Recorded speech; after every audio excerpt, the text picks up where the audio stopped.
I am grateful to God for the opportunity I've had to serve my country.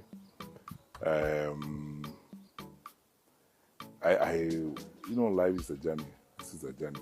I have had to, when during this electoral cycle, defer some of my ambitions to be able to do what I am doing right now, because you cannot pursue certain ambitions and do what you are doing. You cannot do two things at the same time. And actually, I am flattered, when a lot of people ask me why I didn't run for president or why I should run for president. I've had this, and I'm sincerely flattered, and I thank those who think that way. But as I said to you, and I think it's good to also respect my views, because I am also an individual human being. This journey continues. It hasn't stopped. I may have deferred some of my ambition to be able to do what I am doing right now and to continue to do the things I need to do. But we continue on this journey and on this trajectory, as it were, of public service. Whenever and wherever I am called to serve my country, I always will answer yes, because as I said before, there's nothing more noble than to be asked to serve your country. Whether you are being asked to serve your country as a watchman, as a police officer, as a cabinet minister, or as president. I am grateful to God for the opportunity I've had to serve my country. Life is a journey. This is a journey. I have had to, when during this electoral cycle, defer some of my ambitions to be able to do what I am doing right now, because you cannot pursue certain ambitions and do what you are doing. You cannot do two things at the same time. I'll try the best I can to restrain myself, knowing that I am before ordained church ministers. This question that you asked me about the deep state, what is sometimes not frustrating but amusing about the way we live in our country, the way we play politics, is the incredible level of hypocrisy to which we go, and the level of pettiness that we sometimes get to.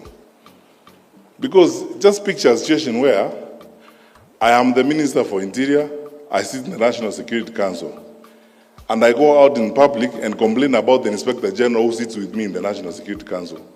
Am I serious? This phrase about there being the deep state, first of all, understand the origin of this. This is language that began mainly from the communist socialist direction that created an impression that the state operated at two levels. The open, formal, known level understood by everybody, but the secret, informal level that is insidious, devilish, that is a dark operation that is intended to do evil and bad for everybody.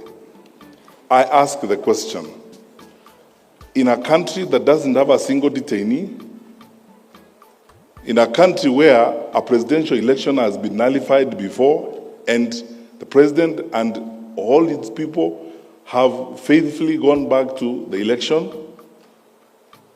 you know what has happened with this election? And I said it in another meeting, that after the COVID-19 pandemic, now the new pandemic we are dealing with is the pandemic of lies. Yeah. It's the pandemic of lies. People stand up and they say things that they think make sense. I've been looking at politicians, and fortunately I have the opportunity of having served in cabinet. I know how a budget is drawn, and I know how much money we have in our resources to draw a budget. When a political leader, a national leader, tells people, I will put aside 150 billion for market women, I'll put aside 50 billion for boda boda, I'll put aside 100 billion for this. I know how much our budget is and the projected growth of our budget. That time you have not talked about the amount of money that you are taking to counties, you have not talked about transfers for the education sector and so on. Where are you going to get that money to provide that kind of service? You're just lying to those people because you are telling them things they want to hear. And because they won't ask you questions, you just get along with it. When you keep saying there's deep state, who is that? And the people are using that phrase and complaining are members of the National Security Council. They hold public offices. They tell you they are powerful people. So who is that?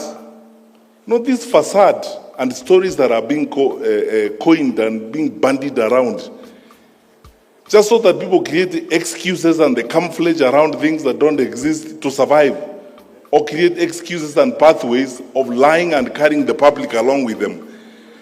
I want to ask you as church ministers, I am your son, and as a public servant, we have a country to serve. Let us not be victims of some of these lies that you keep hearing around. But things that just don't make sense even to a fool. How will you tell people? Yeah. How will you stand up? I'm asking you. How, Bishop, how will you stand up in public and tell me, who is that? And then you don't even have the courage enough to take a decision and say, okay, because I don't agree with the Attorney General and all these people, I'm not going to be party to you. In the morning, you speak like government. In the afternoon, you speak like opposition. You see, the question, let's be honest. You see, the total annihilation of common sense and betrayal of common sense in the political practice in this country is shocking. When you tell people about there being who is that? What is that deep state? The Inspector General who seated here? We have passed a constitution that requires us, it's in black and white. Even me, if I have to give directions to the Inspector General, the law requires that I put it in writing. And since I became Minister for Interior, I told the nation the other day, I've written 2 such letters, one to Boynet and one to him, to provide policy guidance. And even before I send it, I asked the Attorney General, does it pass muster? The Attorney General says, under the law, you can't do this. So, stop here, let us proceed. Now, how can you turn around in a country of the amount of freedom that we have? Nairobi, for your record, Bishop, Nairobi houses the largest number of foreign correspondents and media houses on this continent. I've challenged people, if you don't think there's freedom in Nairobi, go and report from Addis. Yeah. With all this freedom we have, in a country where the president is insulted liberally by everybody, by opposition politicians, how will you tell me that there exists a covert, dark op element of government that is intended to do certain things? When did you last face and scrutinize and excoriate the Minister for Security? I am here to answer questions. Which is this dark side that exists? Where is it? Don't be drawn. I'm telling you, don't be drawn to some of this. You see, we are unfortunate that we have a brand of leaders. I told you earlier that the narrative we need to be discussing about the future of our country is how we handle corruption and how we create an integrity system of managing our country so that the resources God has given us can benefit our children and our children's children. Now, instead of having that conversation, the artists, the political artists who want to avoid that conversation, they come up with all manner of excuses. Oh, there are people who hate me called deep state, and you sit with them daily.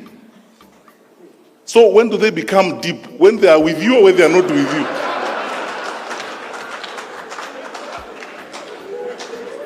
So, look, forget about this.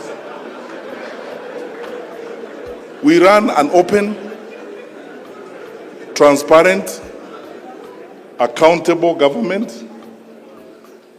Our president, my boss, is probably one of the most liberal and open-minded heads of state on this continent. We are a responsive government. I am not aware. Tell me what you want to know about this government and where you want to go, I take you there. Do you want to go and sit in MC3 in Mutiambai's office and watch the patrol thing? And so on. When you ask questions, we will answer. But you see, to create campaign jargon, this story of you must look for a way of creating some level of sympathy so that people can sympathize with you, that you are an underdog. So you create some phantom, some fictitious devils that are existent somewhere that are against you. And these devils are not described. So you use some communist type language and call them deep state. And say, you know, these people, they may be having the state, but we have God. God is for all of us. You can't have God yourself. So, Bishop, forget about this thing, my brother. Let's just go forward and build our country. That doesn't exist. Secondly, and that's why I say thank you for asking me this question, because I never get this opportunity to respond to these things. So I tell you what I think. I mean, if I wasn't before religious leaders, I would have even used a stronger language. Because this is petty, it's empty, there's nothing, it's hollow. People are just loitering around saying things that don't exist. Let them deal with issues. You know, I keep telling people, these elections are like an interview. You leaders have conducted interviews before, haven't you? So when I come before you, you tell me, Fred, good, you want this job? Yes. Where have you been? I tell you, I was headmaster there, I was this. You ask me, what did you do when you were there? How did you handle the students? What did happen? And so on. People are running around here who have held public responsibilities. They are not accounting for what they did when they were holding those public responsibilities. You are the religious leaders. The story of talents in the New Testament. What did you do with the ones I gave you first before you come for more? Now, yeah. Now they are lying. Yeah. They are moving around and saying, oh, you know me. As you know, please sympathize with me. There is a certain dark group of people called Deep State who hate me. They don't like me. They don't want me to be a leader. They plot evil against me. You drive public money in that state. You eat food bought by that public state that you are condemning. You live in a house of that state. When does it become deep and deeper than you?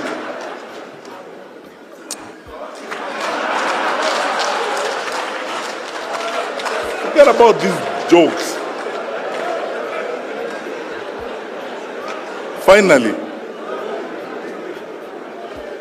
you asked me, so I'm just responding to your question. You asked me, how are we okay if the president is involved? You know, sometimes I don't know whether to laugh or cry. Where do we live? We have to choose what we want. Do we want democracy or autocracy? We say, okay, we are a democratic institution. When did the president lose his democratic right? So that he's supposed to keep quiet because you are president, see no evil, hear no evil, say nothing. You are president. When you try to say, we tell you, no, you are president, keep quiet. So, don't say anything. And you are not supposed to associate with anybody, you are not supposed to tell anybody. I have not heard my boss, our president, anywhere in this country, both in private and in public, telling anybody, this is a presidential decree, you must go this way. I've never heard him say such things. The president speaks like the leader of our people, like we expect all leaders to speak. In my view, this is what I think I would like would happen to our country. And you have the democratic right to agree or disagree with him. And nothing will happen to you, by the way, if you disagree with him. And nothing will happen with you if you agree with him. That's the country we are building. You saw President Obama, before he left office, on the campaign trail for the Democratic Party candidate. Did that happen or it did not happen? That is supposed to be the icon of democracy in the world. I mean, you have seen presidents who are leaving office on the campaign trail for their successors and so on. The president is expressing his view. To gag the president and say now, you see, sometimes I wonder, one group of society is saying, our president is our leader, he should therefore guide us. Then he wakes up in the morning, he says, okay, good people, I think this is the way we should go. Another group comes and says, no, shut up, you are president, don't talk to us. It doesn't work like that. Allow me please to use this phrase. Let's not be pretentious. Let's be honest to each other. And let us not sacrifice common sense. on issues like this. Everybody can express themselves. We are in a free society. Sasa tujenge nchi yetu jamani, na tushirikiane. Rais wetu means well. When he says, he doesn't tell us, oh, from today I have decreed. I've never heard him say that. Yeah, anasema mimi kwa maoni yangu vile naona, this is how it. And you know, by the way, if he never gave any maoni, we'll also wonder, this one, he doesn't have a view about how we should go. And then now he's carrying the burden of leadership. As a leader, I have led you for 10 years now. I thank God for the opportunity. I've made my contribution. This is where I think I've moved the country to. And in my view, this is how I suggest we proceed.